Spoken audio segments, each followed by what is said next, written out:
महाराष्ट्राच्या इतिहासात असा एक किल्ला आहे जो शत्रूंना अजिंक्य वाटायचा। असा किल्ला ज्याची तटबंदी, भुलभुलैया आणि अभेद्य संरक्षण व्यवस्था पाहून आजही जग थक्क होते। हा आहे देवगिरी किल्ला, म्हणजेच आजचा दौलताबाद किल्ला। या किल्ल्यातील अंधारी भुलभुलैया, उंच तटबंदी, खोल खंदक, भक्कम बुरुज आणि भारतातील मध्ययुगीन लष्करी स्थापत्यकलेचा अद्भुत नमुना प्रत्येक इतिहासप्रेमीला मंत्रमुग्ध करून टाकतो। तर चला आज आपण जाणून घेऊया देवगिरी किल्ल्याचा शेकडो वर्षाचा रोमहर्षक इतिहास, त्यातील रहस्य, अप्रतिम वास्तुकला आणि ह्या दुर्गाने पाहिलेल्या वैभवशाली तसेच संघर्षमय काळाची कहाणी।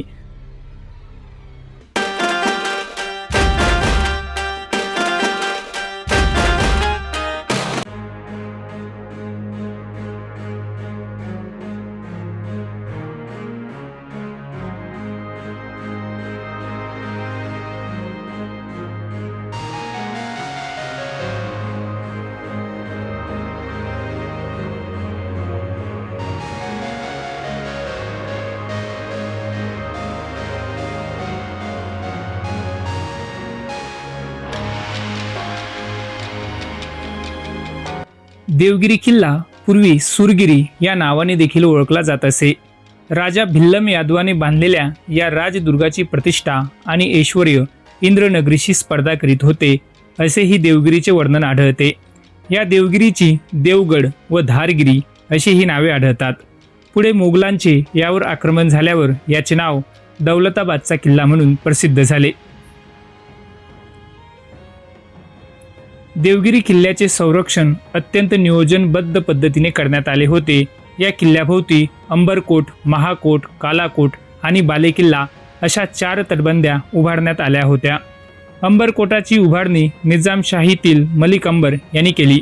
प्रत्येक तटबंदी शत्रूचा वेग कमी करण्यासाठी आणि संरक्षण अधिक मजबूत करण्यासाठी बांधण्यात आली होती। मुख्य प्रवेशद्वारातून आत गेल्यावर विशाल खंदक, भक्कम तटबंदी, काटकोनी वळण असलेले दरवाजे, पहारेकऱ्यांच्या देवड्या आणि शत्रूवर सहज मारा करता येईल अशी रचना दिसते। दरवाजांवर लावलेले लोखंडी टोकदार खिळे हत्तींच्या हल्ल्यांपासून संरक्षण करण्यासाठी होते।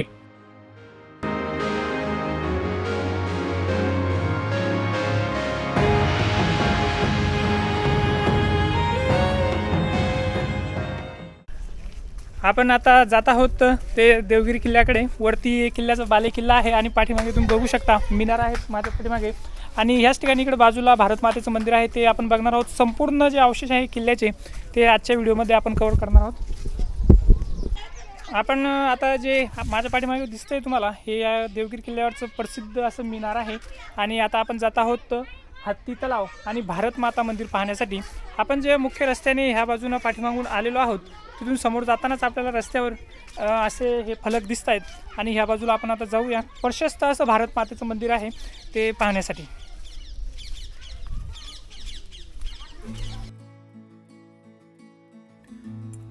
पुढे काही अंतर चालून आल्यावर दिसतो तो हत्ती तलाव। हा मोठा जलसाठा संपूर्ण किल्ल्याच्या पिण्याच्या पाण्याची गरज भागवत असे। येथूनच जवळ भव्य भारत माता मंदिर आहे। यादवकालीन शैलीतील या मंदिरातील कोरीव खांब आणि विशाल रचना त्या काळातील स्थापत्यकलेची साक्ष देतात।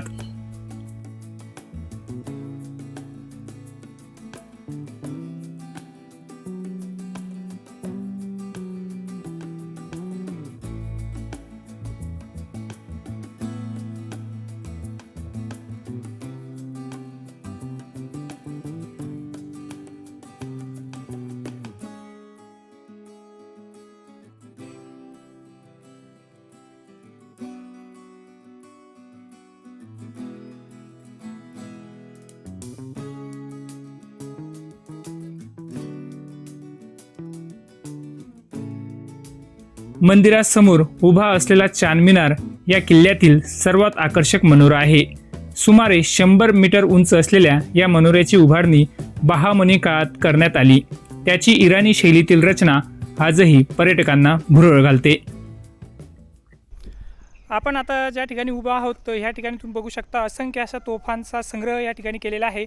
आणि हे जे ठिकाण आहे, हे जे भारत माता मंदिर आपण बघितलं अगोदर, त्याच्या पाठीमागेच आहे। फक्त येण्यासाठी आपल्याला समोरून यावं लागतं। हा जो मिनार दिसतोय तुम्हाला, ह्या मिनारच्या समोरूनच इकडे येण्यासाठी रस्ता आहे. खूप तोफ आहे या ठिकाणी ठेवलेला, बघू शकता तुम्ही. खूप साऱ्या तोफांचा संग्रह या ठिकाणी आहे. छोट्या छोट्या आहे, मात्र साधारण 25 ते 30 तोफ या ठिकाणी असाव्यात.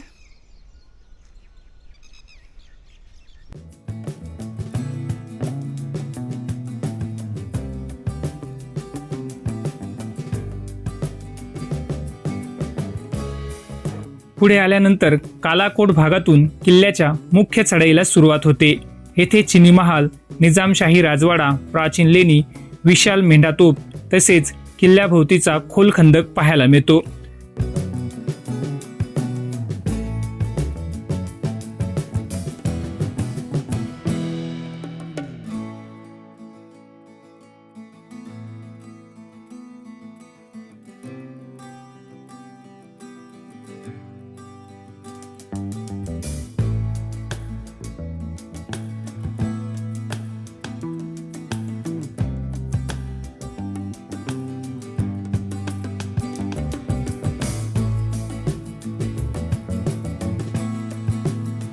खंदकावर पूर्वी उचलता येणारे पूल होते. शत्रू आक्रमण करताच हे पूल बंद केले जात आणि किल्ला पूर्णपणे सुरक्षित होत असे. देवगिरी किल्ल्याचे सर्वात मोठे आकर्षण म्हणजे अंधेरी भुलभुलैया. कातळात कोरलेला हा अंधारी मार्ग आणि वळणावळणाचा भुयारी मार्ग शत्रूची दिशाभूल करण्यासाठी तयार करण्यात आला होता.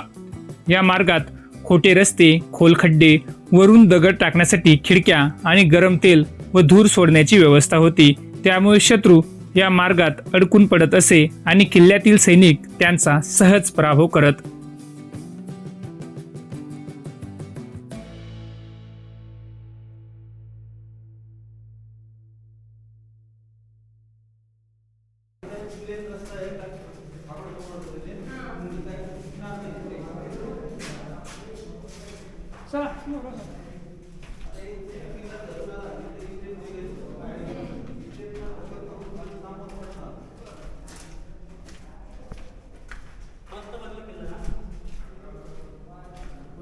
मित्रांनो, आपण आता जात आहोत ह्या देवगिरी किल्ल्याचा जो प्रसिद्ध भुयारी मार्ग आहे त्याच्यामधून, आणि खतरनाक असा हा रूट आहे.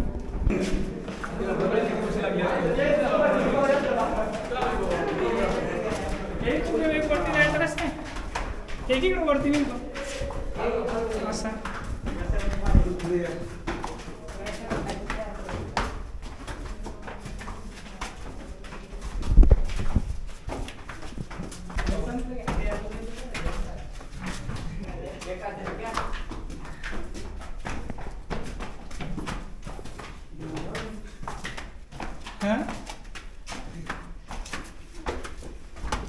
मित्रांनो, तो जो भुयारी मार्ग होता तो पार करून आम्ही आता बाहेर आलेलो आहोत. सर्वजण बघा कसे घामाने लचपट ओले झालेले आहेत. आपल्यासोबत आपले मित्र आहे, यावेळेस गोपाल आहे आणि आपले नवीन मित्र आहे वागडो साहेब. ते नांदेडहून आपल्याला जॉईन केलेलं आहे त्यांनी आपल्या आजच्या भटकंतीमध्ये. तर चला.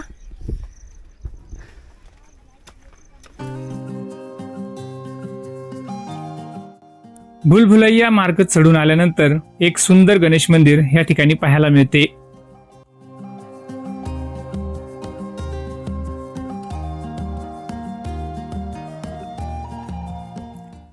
गणेश मंदिरापासून काही पायऱ्या चढून गेल्यानंतर भव्य बारादरी, काळा पहाड आणि धुळधाण अशा तोफा आहेत.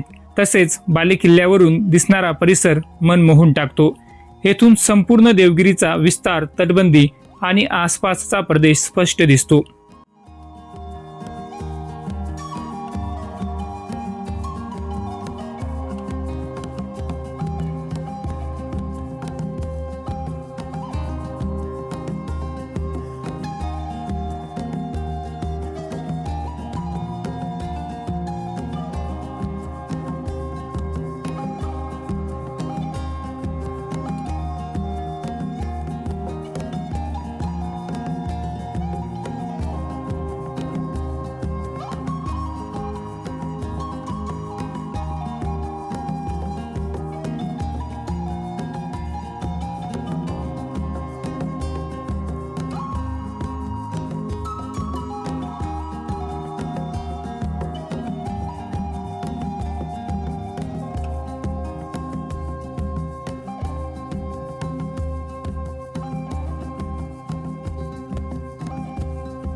देवगिरी किल्ला हा केवळ दगडांचा दुर्ग नाही, तर तो मध्ययुगीन भारतातील लष्करी अभियांत्रिकी, स्थापत्यकला आणि दूरदृष्टीचा एक अद्वितीय नमुना आहे. प्रत्येक दरवाजा, प्रत्येक बुरुज आणि प्रत्येक दगड एका वैभवशाली इतिहासाची साक्ष देत आजही अभिमानाने उभा आहे. म्हणूनच देवगिरी किल्ला हा महाराष्ट्राच्या दुर्ग वैभवातील एक अनमोल रत्न मानला जातो.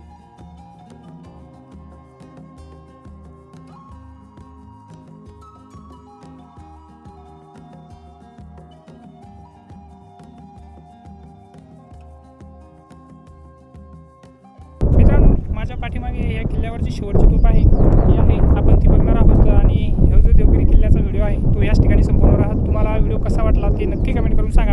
आणि आपण आज अजून एका अतिशय सुंदर अशा पर्यटन स्थळी भेट देणार आहोत, तर तो व्हिडिओ नंतर येणार आहे, तो सुद्धा नक्की बघा. हा देवगिरी किल्ला अतिशय व्यवस्थित आजसुद्धा आपल्याला बघायला भेटतो. अतिशय त्याची भक्कम अशी तटबंदी आहे आणि संपूर्ण किल्ला पाहण्यासारखा आहे. तर तुम्ही सुद्धा या किल्ल्याला एक वेळ नक्की भेट द्या. आता सध्या पावसाळ्याचं वातावरण असल्यामुळे किल्ल्याचा आजूबाजूचा निसर्गरम्य जो परिसर आहे तो खूप असा सुंदर झालेला आहे. तर एक वेळ नक्की या ठिकाणी भेट द्या आणि लवकरच भेटूया आपल्या पुढच्या सुंदर अशा व्हिडिओमध्ये. तोपर्यंत तुमच्या सर्वांचा निरोप घेतो. धन्यवाद.